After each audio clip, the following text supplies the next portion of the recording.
Hey everybody, Derek here to bring you another video for Z Nation Season 3. I apologize that this review is a little late. I know that the episode premiered last Friday. It was the TV movie, and this is going to be the video that is reviewing the TV movie No Mercy. I wanted to get it up earlier, but I've unfortunately been feeling rather ill, and then I went out of town, and the individual that I was staying with did not have internet, so I wasn't able to upload.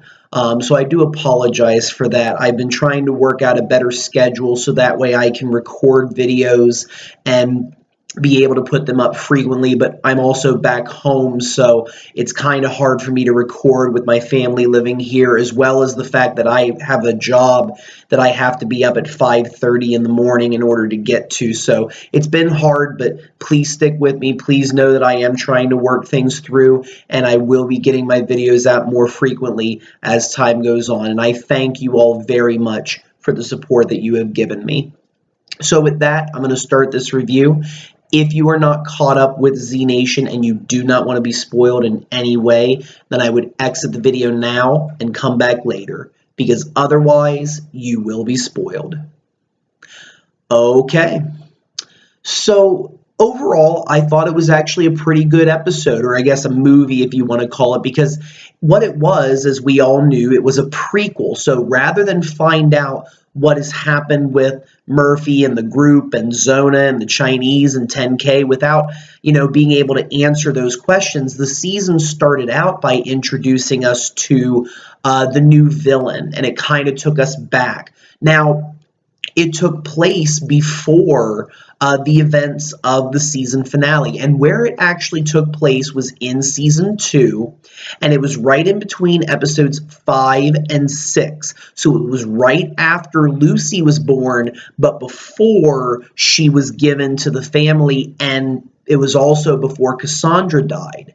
And you had the group, of course, continuing on with their mission. And for some reason, Vasquez was not with them. I'm assuming he must have went up and scouted ahead because he wasn't with the group. And I don't know if they made any mention of it. But basically, the group is, on their way.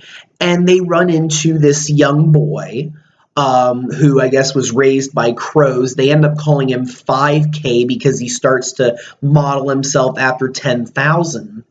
And they come to find out that there is a man who wants a leader of a community that is called the Mercy Hospital Lab. So basically it was this lab where individuals were trying to do research into various different diseases. This was right before the apocalypse happened. And the leader of this community is Dr. Tanner. And Dr. Tanner basically is wanted by somebody called the Man. So this really introduces us to who we believe to be the new villain of season 3, called the Man.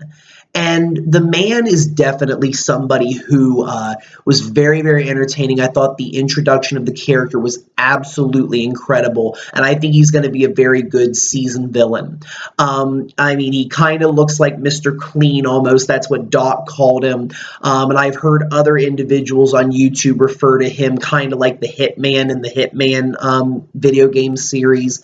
But instead of him killing people, he basically, like a bounty hunter, he takes them. So his mission is to take Dr. Tanner and take him back to wherever it is that he's going, which we assume to be Zona, because he gets his orders from somebody who is sitting by a poolside. It looks like they're on a summer vacation sitting out by the pool. That looks like a zombie hand that sticks out. It's very pale. It's got its veins showing.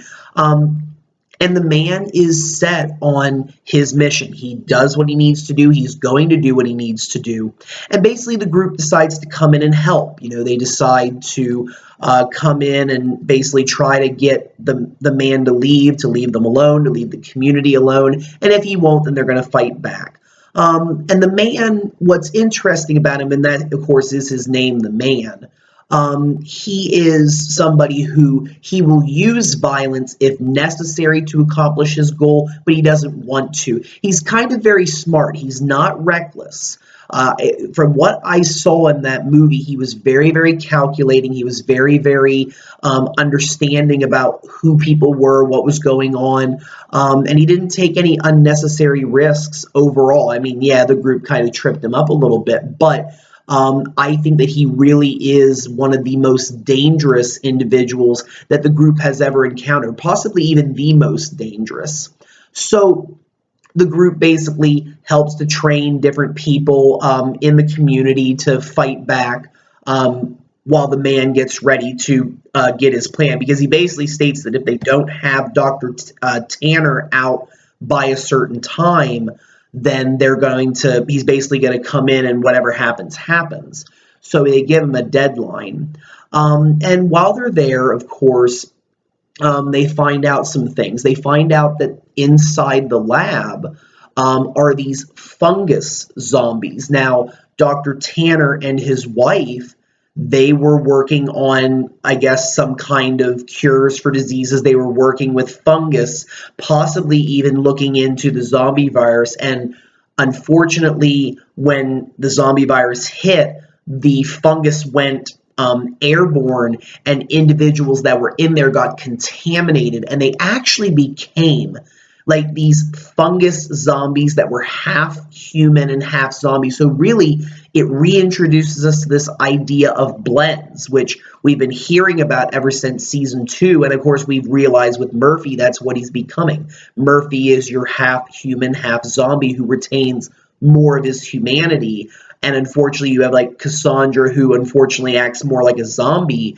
And then you have, of course, the Lorena and the Zeros. And now you have the fungus zombies. And in a sense, they were able to retain their humanity inside, but they could not communicate until Murphy came along and basically was able to telepathically communicate with them. So we come to learn that all of these things are at play. And pretty much the entire episode was centered around that plot line. Was you have the man who's trying to get the doctor, and of course the group trying to protect the doctor and to keep the community standing. And yeah, it was very interesting overall. I mean, obviously we would have probably liked to hear a little bit more about other things that were going on, but I think that it was definitely a good way to introduce the man. I think he definitely is going to be a great character.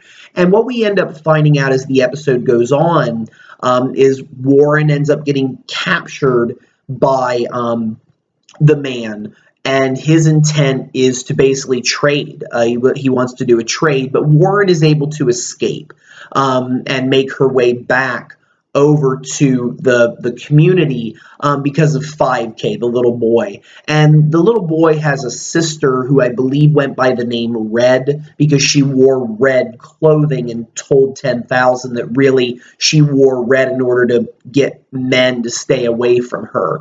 So she was very independent, very much somebody who didn't want to be bothered. And it was nice actually to see 10,000 in this episode interacting with people again. It's kind of been something that we've seen throughout the series, is that 10,000 has very different and very great interactions with different women that he's met throughout the apocalypse. And this was definitely another example of that. Her and 10K, I mean, they at least talked and got along, and 5K, the little boy, was very fascinated with 10,000. 10,000 teaching him how to shoot a slingshot just like his father had taught him. So I think it was a very nice moment for 10K. But then, of course, you realize in the next episode he's going to kill Cassandra, because Cassandra was there as her zombie form, but she really didn't do anything for the plot. I think they really just had to bring her back because based on the timeline, there was no other option. The most interesting thing that she did in the episode was she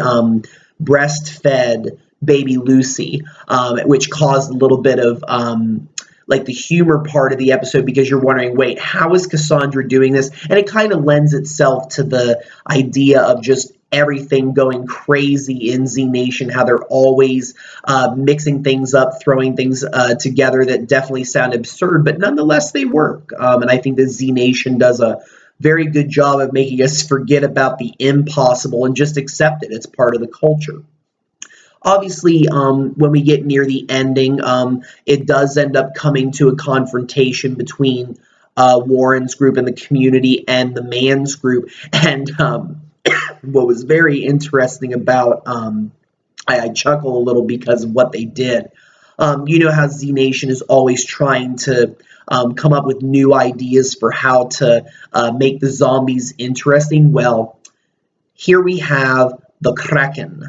We have the zombie Kraken. Obviously we hear about the Kraken in different myths and other such media. You see it also in Pirates of the Caribbean. You see it, I think, in Clash of the Titans as well. But basically they made this zombie Kraken. And what they ended up doing was they would put these metal cages around the zombies' faces and the back of their heads. So it was like metal steel infused into the zombie's head, which of course made it nearly impossible to mercy them. Because normally, and at the beginning of the battle, they just sent a wave of zombies, and of course the group was able to fight them off. You shoot a zombie in the head, it goes down, done. Well, these zombies can't be mercied, so you have a mercy-proof group of zombies. And it was pretty funny, to see how they made that different, excuse me, different kind of zombies. And of course they charged the group, and of course the group went about taking them out because they were able to get their weapons either underneath the steel, or Addie took the Z-Whacker at one point and beat one pretty much to death with it, able to pierce through the metal part.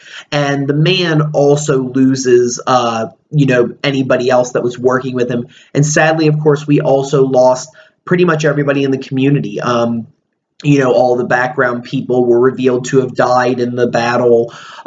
You also had Murphy, Cassandra, and the Doctor go back, and they, of course, give the wife, because one of the fungus zombies was the Doctor's wife, and they give her mercy because they actually helped in the battle as well. Like when they came back there, they started to battle. So pretty much it was just one long movie that basically, it really was like a movie. You had the introduction, you had the bringing together of the characters, and then the very ending being the battle. And of course, in this particular circumstances, yes, the good guys lived. They were able to escape alive because we obviously knew that was going to happen.